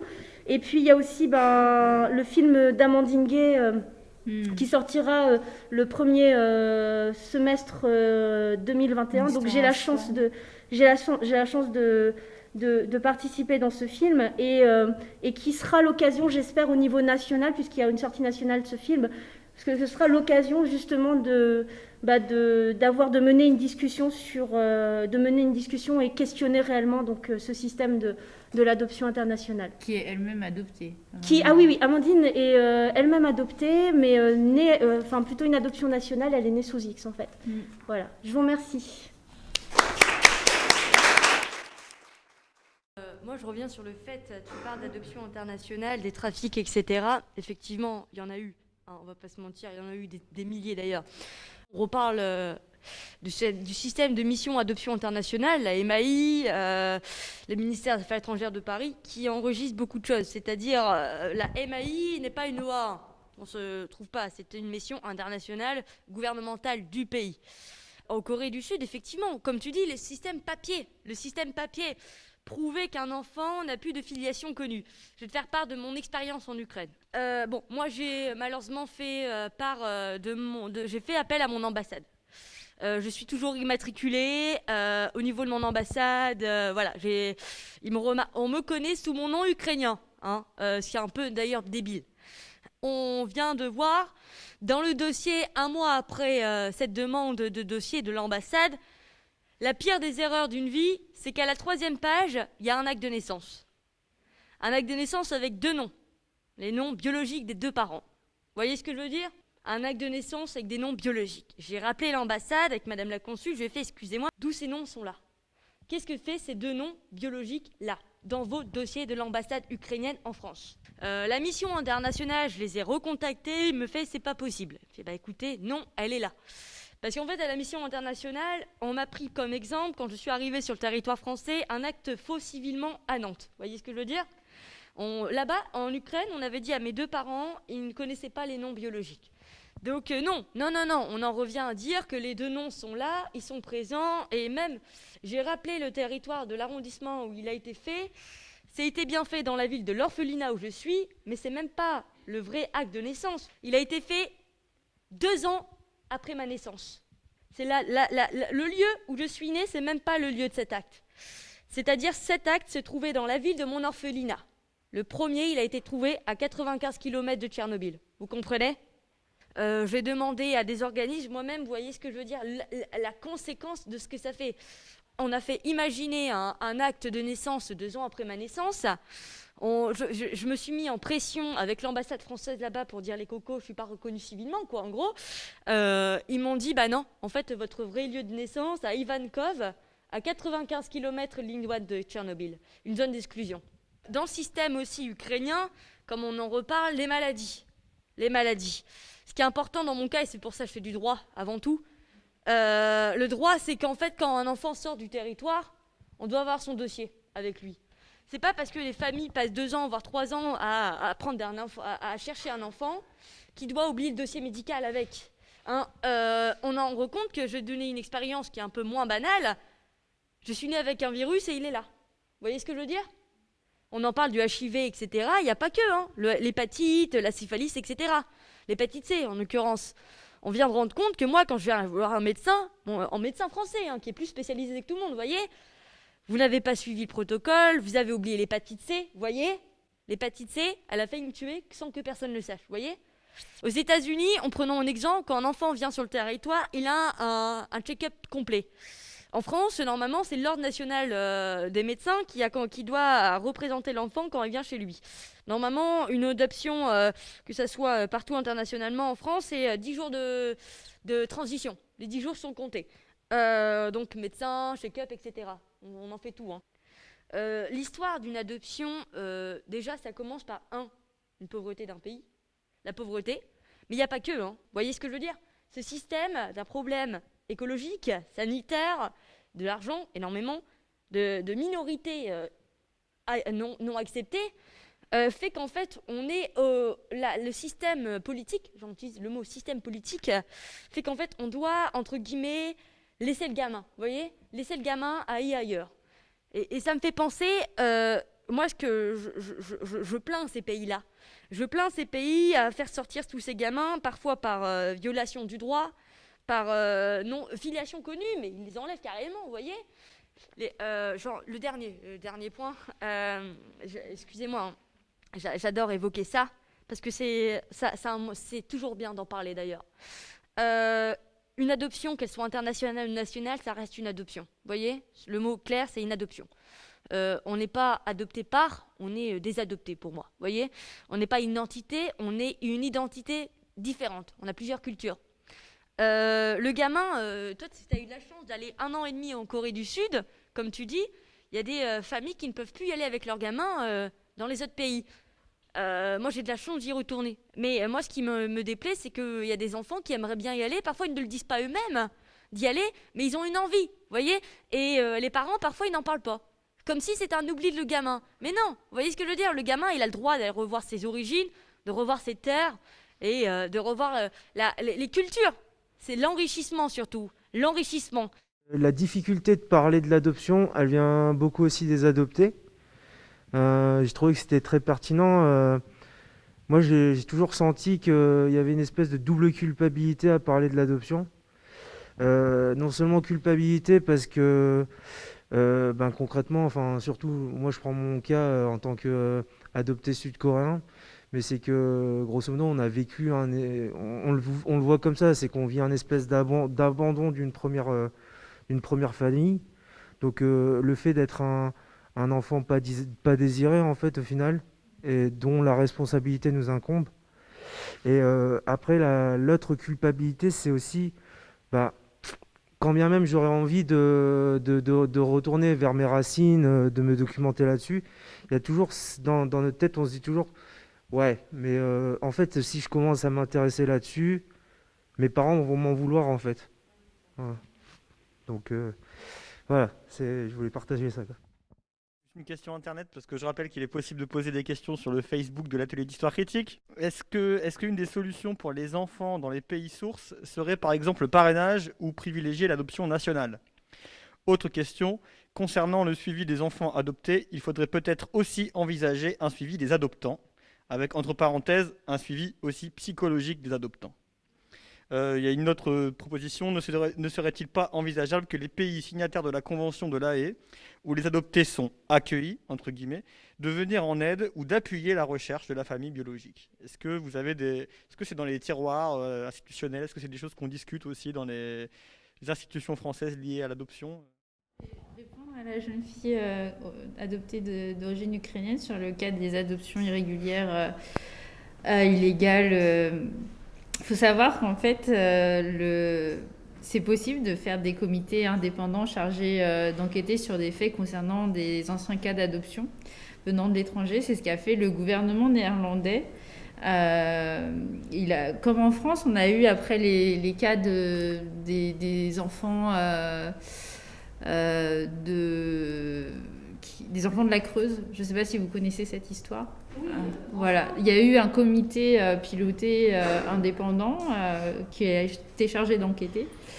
Mais le gouvernement néerlandais, il a mis en place un comité indépendant qui devait enquêter sur donc les cas d'adoption d'enfants venus de l'étranger.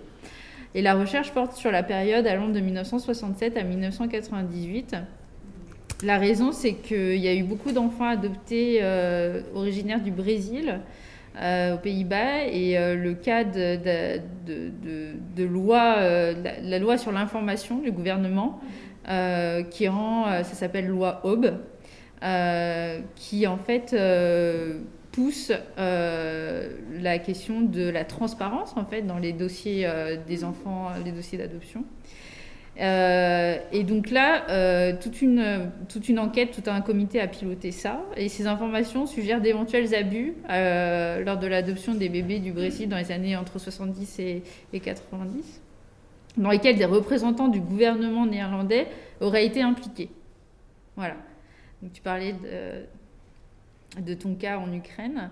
Donc le gouvernement néerlandais a mis en place donc, un numéro et un mail qui est à la disposition des associations d'adoptés de personnes adoptées du Brésil et des associations de familles adoptives pour pouvoir justement faire remonter ces plaintes de la part des familles, des familles d'adoption ou des adoptés devenus adultes, faire remonter au comité indépendant chargé de l'enquête. Donc ça, c'est des choses qui existent.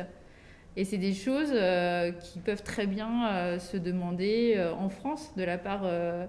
ça s'est vu avec l'histoire des enfants de la Creuse, qui ont demandé justement qu'on ne les oublie pas, qu'on n'oublie pas leur histoire. Il y a même une espèce de mémorial qui est organisé chaque année par ces enfants.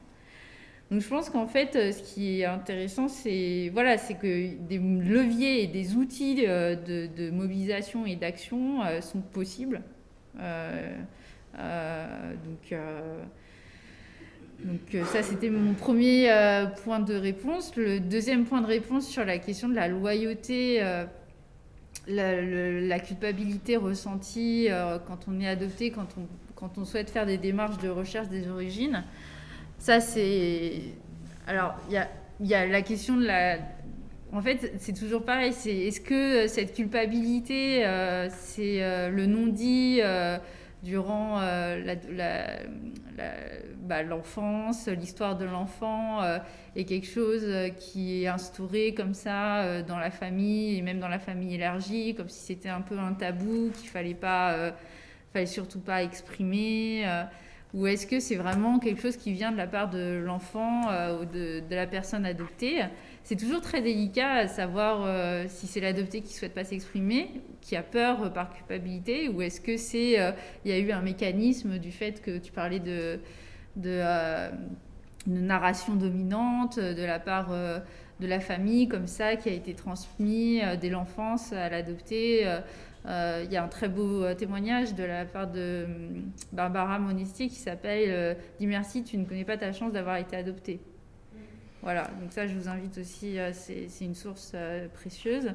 Et donc voilà, est-ce que ça aussi, ça fait partie des mécanismes de silenciation, on peut appeler ça comme ça, de non-dit. Après, je pense qu'une fois, ça aussi c'est générationnel, hein, mais je pense qu'une fois qu'on est arrivé à l'âge adulte, qu'on est un peu sorti de cette diade adopté-adoptant, mais aussi qu'on est devenu soi-même adulte et qu'on est plus en mesure de se défendre et de trouver des mots, je pense que c'est pas plus facile, mais en tout cas, on se sent peut-être plus libre d'entamer des recherches de famille biologique. Et dans mes entretiens, ce qui était à un moment, je crois que c'était un adopté qui était vraiment très âgé. Il m'a dit, moi j'ai attendu que mes parents soient morts pour pouvoir entamer des recherches sur retrouver ma famille biologique. Donc, je pense que c'est un poids qui peut être, qui peut être très très difficile tout au fil des âges, quoi. Est-ce que je peux me permettre de rajouter Ouais, quelque chose par bien rapport sûr. à ce point-là sur le sentiment de loyauté? Ça, c'est quelque chose que j'ai retrouvé aussi systématiquement chez tous les adoptés que j'ai rencontrés. Là, je fais appel à mon expertise de terrain, de vécu, ce sentiment de redevabilité.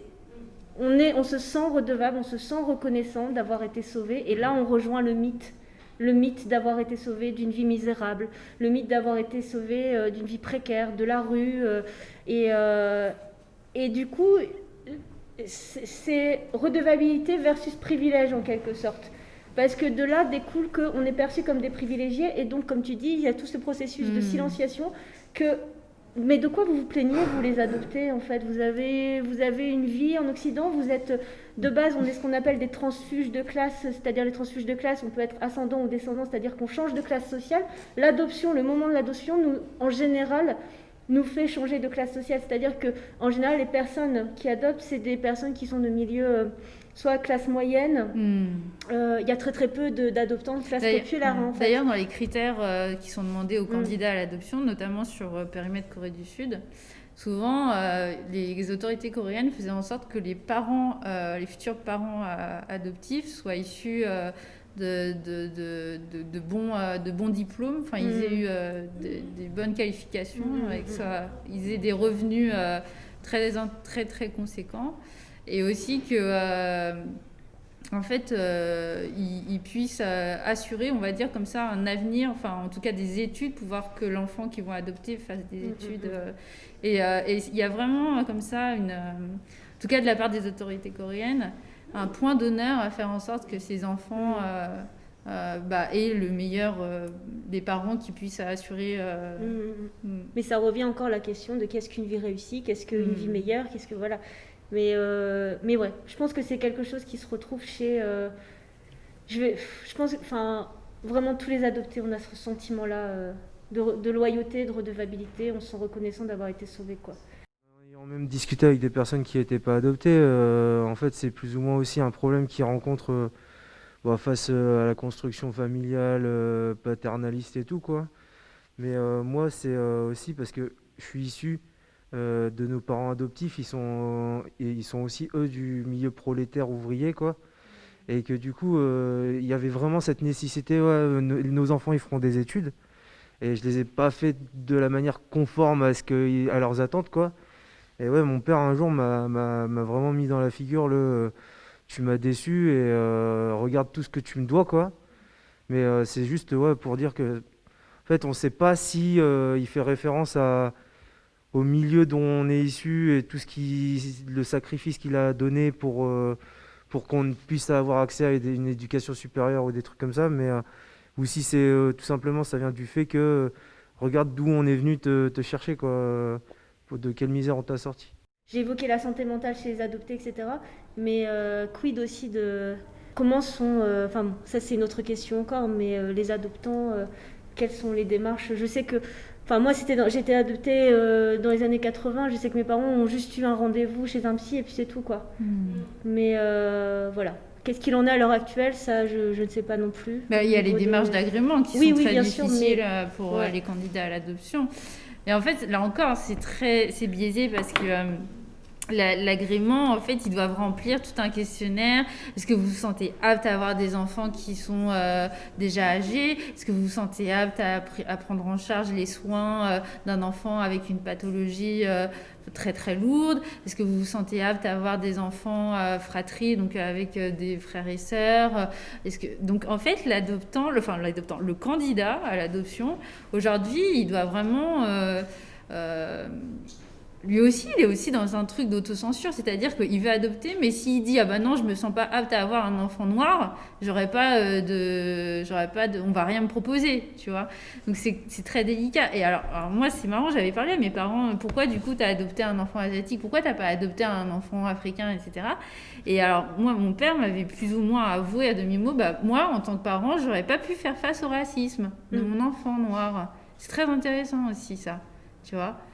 On demande, je pense qu'en tant qu'enfant adopté, pourquoi la Chine, pourquoi le Vietnam, enfin pourquoi la Corée et pourquoi pas un autre pays, etc., quoi.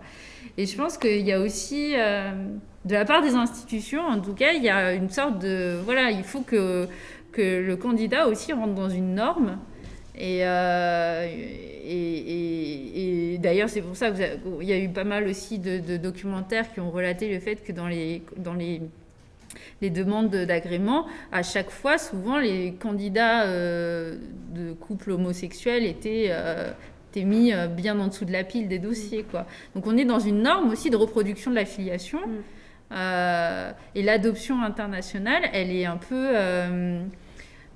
en fait, je trouve qu'elle est, de ce point de vue-là, elle permet d'être révélateur sur beaucoup d'enjeux actuels dans notre société, quoi. Notamment la question de la PMA. Je pense qu'on aura le temps de peut-être. C'est encore un autre sujet. Ouais, c'est encore un autre sujet, c'est vrai. Aussi. Mais on aurait quelque chose à dire aussi là. En tout cas, ça cristallise beaucoup. Ouais. On a vu les manifs pour tous, le mouvement La Manif pour tous. On sent que c'est des sujets quand même, ça cristallise énormément. C'est difficile de dépassionner ces débats-là, quoi. Mais tu vois, juste pour terminer sur le suivi psychologique aussi, sur le fait que on considère l'adoption à un moment, c'est tout. On ne considère pas que c'est une identité, y compris du côté des parents adoptants. C'est-à-dire que voilà, vous avez adopté, c'est bon. On est dans un conte de fées. Tout... Enfin, est-ce qu'il y a Alors aujourd'hui, il y a les pays d'origine, qui demandent justement un suivi des enfants jusqu'à la majorité. En fait, les parents, pas tous, hein, mais certains pays demandent à ce que les parents adoptifs renvoient des photos à l'appui avec des petits rapports chaque année sur l'évolution. Alors du coup, les parents adoptifs se sentent fliqués, machin. C'est un débat encore. Est-ce que l'enfant adopté, c'est un enfant à soi, ou est-ce que ça reste encore un enfant, on va dire... qui appartient au pays. C'est ça. Et en fait, la Corée, on voit bien qu'à travers ces programmes de retour des adoptés en Corée, considère les Coréens adoptés non pas comme des... Et ça, c'est un angle mort des autorités françaises. Les autorités françaises n'ont pas du tout vu ça. Que les adoptés sont en fait des ponts privilégiés pour les pays d'origine. C'était pour revenir sur la loyauté envers les parents. Alors si d'un côté on peut avoir une forme de loyauté parce qu'ils nous ont sauvés, très tôt j'ai conscience que c'était grâce à moi qu'ils étaient parents. Donc en fait ils me devaient aussi beaucoup. Donc déjà ça me permet d'avoir un peu d'équilibre là-dedans.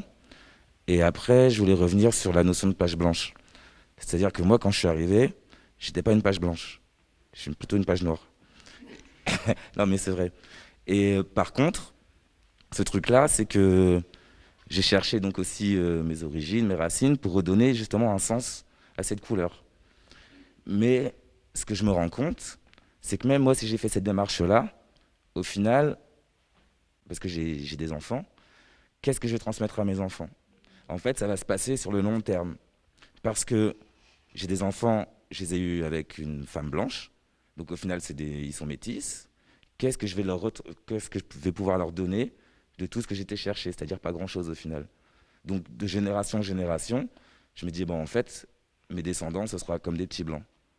Enfin, pas mal d'adoptés, je pense, au final se retrouvent avec des blancs. On a grandi entouré de personnes blanches. Souvent, on a été les seules personnes racisées dans les milieux scolaires qu'on a fréquentés, etc. Donc oui, forcément, tout nous a poussé, même nos milieux sociaux, parce que de toute façon, sociologiquement parlant, plus tu montes dans des sphères de pouvoir, on va dire, plus c'est blanc, en quelque sorte. Donc nous, on est déjà issus souvent de classes sociales moyennes, voire aisées. Quand on fait des études, etc., donc forcément, on côtoie de plus en plus de personnes blanches. Ouais. Les enfants, ils sont métis, mais pas vraiment. Ce que tu dis, c'est intéressant parce que ça rejoint l'idée d'identité. L'identité qui se transmet aux générations suivantes, finalement, c'est pas juste une identité qui s'arrête à nos corps, à nous. C'est une identité qui va se transmettre à nos enfants, des problématiques qui peuvent, si elles ne sont pas résolues, qui peuvent se transmettre aux générations suivantes. Un petit peu comme quand on parle souvent d'immigrés de première, deuxième, troisième génération, je pense qu'on peut aussi parler d'adoptés de première, deuxième, troisième génération, en fait. Donc c'est vraiment des choses c'est une identité qui se transmet, comme tu dis, et donc des problématiques de qu'est-ce que je transmets à mes enfants, quoi. Je suis d'accord. Moi, j'ai une question sur des... peut-être que je vais mettre les pieds dans le plat en posant une question comme ça, mais des adoptions qui sont un peu mal passées, d'enfants qui ont dû passer de famille à une autre. Et pourquoi est-ce qu'on les a contraints à changer de famille? Est-ce que c'est parce que les familles adoptantes n'avaient pas les ressources économiques au final pour les garder? Est-ce que vous avez été amené à rencontrer des personnes en France ou ailleurs? Aux États-Unis, par exemple, ça se passe très souvent ce qu'on appelle le phénomène du rehoming. Le rehoming, c'est-à-dire replacer dans une autre famille des enfants adoptés, en fait. Comme là récemment, le cas des youtubeurs qui ont donc un couple de youtubeurs qui ont fait le buzz là il y a quelques mois, qui ont adopté. Ils ont monté aussi une caisse. Ils ont demandé des soutiens financiers pour adopter, parce que aussi l'adoption, on a oublié de le dire peut-être, mais c'est aussi beaucoup d'argent. Souvent, il faut mettre des milliers de dollars pour adopter un enfant en fait. Et du coup, ils ont demandé de l'argent pour adopter un enfant chinois autiste. Et puis, ils ont fait une vidéo où ils étaient en larmes pour dire qu'ils avaient dû le replacer dans une autre famille. Sauf qu'aux États-Unis, ça se fait de façon sans les institutions. En fait, ça peut se faire d'une famille à l'autre comme ça. Donc, on ne sait même pas. À l'époque où ils ont posté la vidéo, on ne savait même pas où était l'enfant, en fait.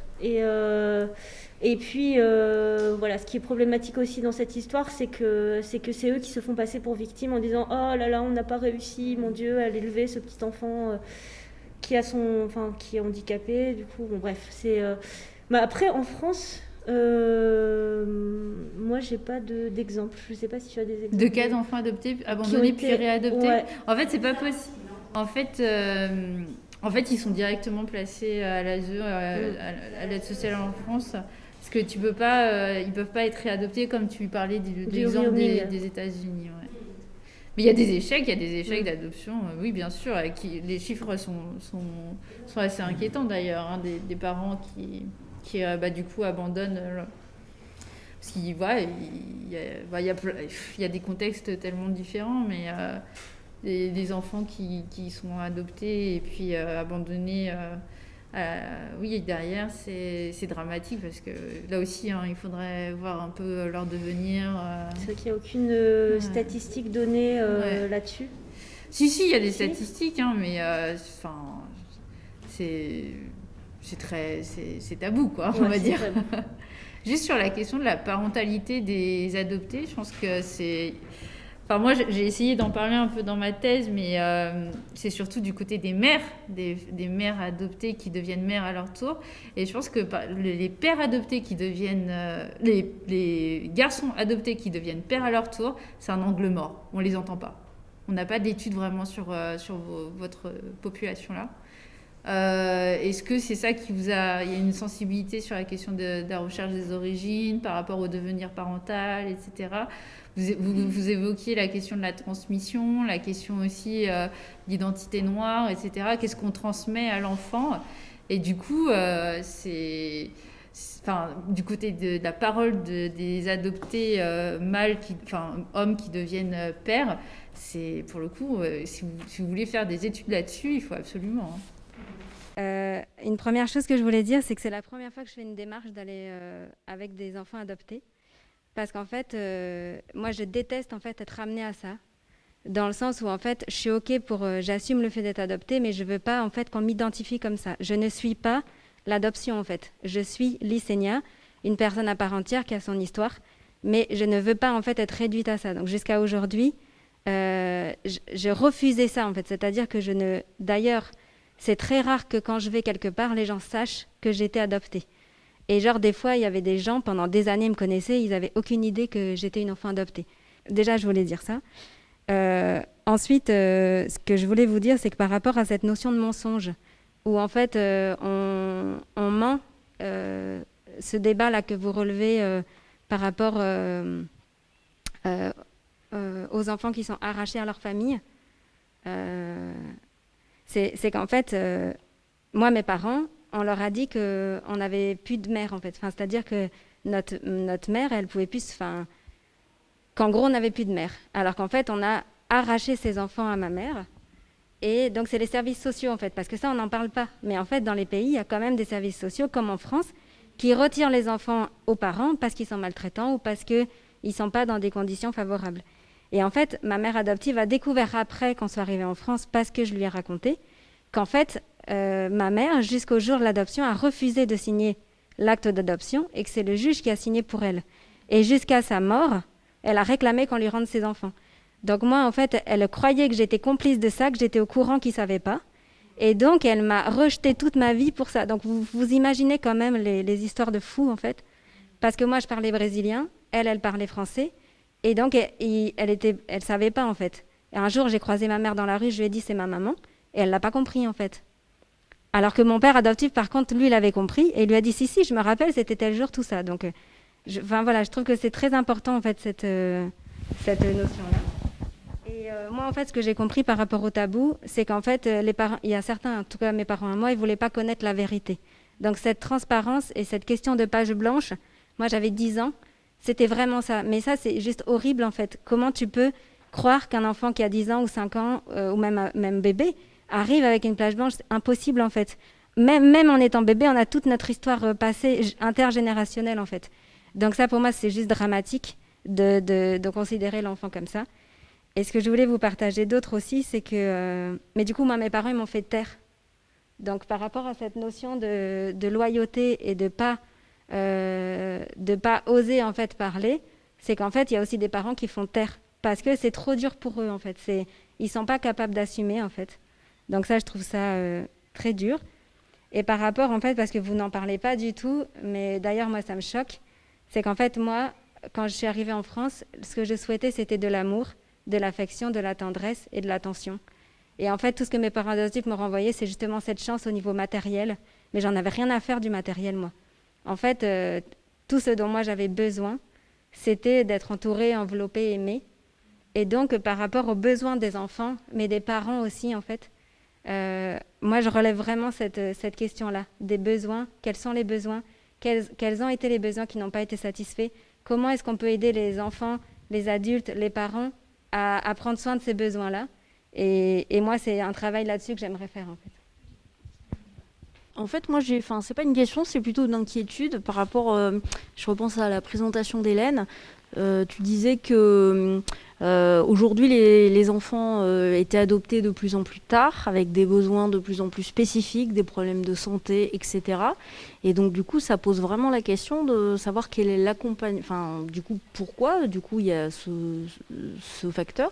Et donc, forcément, ça vient mettre en lumière l'accompagnement, du coup, des adoptants. Parce que, pour le coup, adopter des enfants de 5 ans, plus 10 ans, avec des problématiques très particulières, c'est absolument pas du tout la même chose. Déjà que l'adoption en soi, c'est déjà difficile pour les adoptants, mais là, donc moi, c'est plus une inquiétude par rapport à ça. Je voulais savoir s'il y avait du coup, c'était vraiment pris en compte ou pas. Voilà. Donc là, en fait, ce qui est intéressant, c'est de voir que l'adoption, il y a 3 phases. Il y a avant l'adoption et la post-adoption. Et donc, durant cette temporalité-là, les besoins évoluent. Vous parliez des besoins de l'enfant, il veut de l'amour, il veut un entourage sécure, etc. Oui, la question de l'adoption, c'est plutôt comment on répond aux besoins de cet enfant qui est un adulte en devenir, mais tout au long de sa vie, des besoins tout au long de sa vie.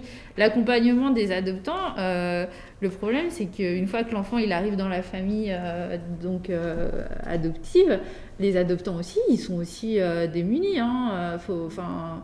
Je pense que là aussi, ils aimeraient avoir un espace où leur parole est accueillie et où ils peuvent trouver des informations, ressources pour pouvoir justement savoir comment interagir, comment exprimer, comment parler à l'enfant et comment en fait tout simplement répondre à ses besoins. Il n'y a pas que... Oui, dans le cas des besoins spécifiques, clairement, c'est quelle prise en charge au niveau médical, financièrement, Et du coup, est-ce que la France a les structures nécessaires, sociales, médicales, pour aussi plus tard accueillir ces adultes en devenir quand leurs parents vont décéder, leurs parents adoptifs vont décéder.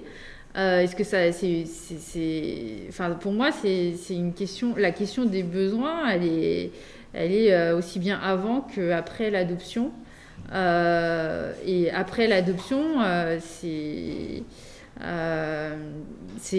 une question de besoin, mais c'est aussi une question de reconnaissance et de respect des droits d'un projet de vie, en fait. Est-ce que un enfant adopté qui souffre de pathologie ou qui a un handicap, voilà, hein, il a les droits en tant qu'adopté et les droits en tant que personne handicapée.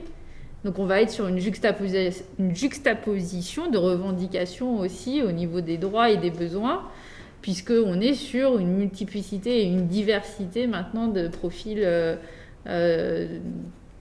On parle de VIH, on parle d'hépatite, on parle aussi d'adopter de plus en plus âgés, avec donc une histoire parfois très lourde, avec voilà, des maltraitances, hein, des violences derrière, psychologiques, physiques, etc.